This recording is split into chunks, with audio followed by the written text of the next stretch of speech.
அந்த படத்தில் வந்து ஒரு சாங் அப்படின்னு பார்க்கும்போது ராஜா சாருடைய கம்போசிங்கில் அவரே சொன்னது என்னன்னா, அப்போ பாம்பேல போய் அவர் வந்து ரெக்கார்ட் பண்ணுறார். பாம்பேல வந்து ரெக்கார்ட் பண்ணுறார் அந்த சாங்கை.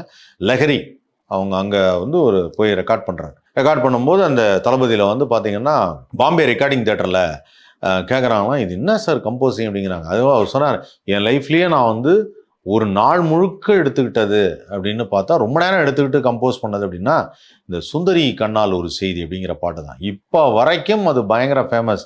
அதுலேயும் வந்து அந்த எஸ்பிபி சார் வந்து நான் உன்னை நீங்க மாட்டேன்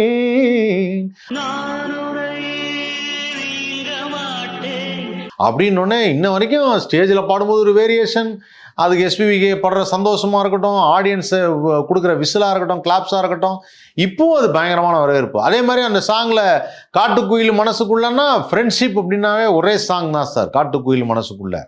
அதாவது அதுவும் அந்த லைன்ஸே அவ்வளோ இதுவாக இருக்கும். போடா எல்லாம் விட்டு தள்ளு, பழசையெல்லாம் சுட்டு தள்ளு, புதுசாக இப்போ பிறந்த முன்னே எண்ணி கொள்ளாடாடோய் அப்படின்னு. ஸோ அதில் வந்து அந்த நண்பன் போட்ட சோறு தினமும் தின்னேன் பார்,